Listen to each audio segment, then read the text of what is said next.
Assalamualaikum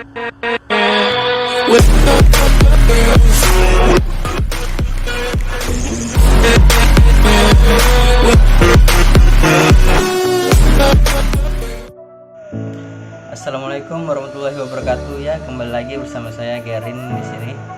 Pada video kali ini saya akan memberikan tutorial running text pada LCD di Arduino. Oke, kita langsung saja cek video.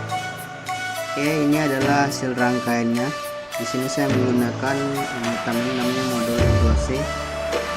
Dan terdapat di modul 2C terdapat 4 arus, ada GND, SCC, SDA dan SCL.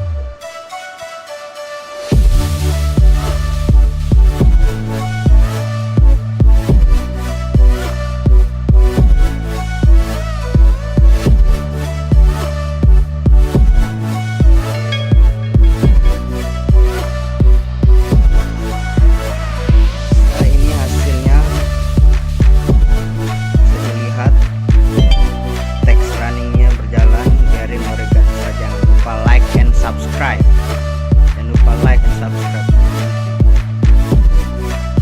Oke guys, mungkin sekian video tutorial kita pada kali ini. Jika ada yang ingin dipertanyakan, kalian bisa langsung saja komen di bawah. Jangan lupa yang pasti like, comment, and subscribe bro.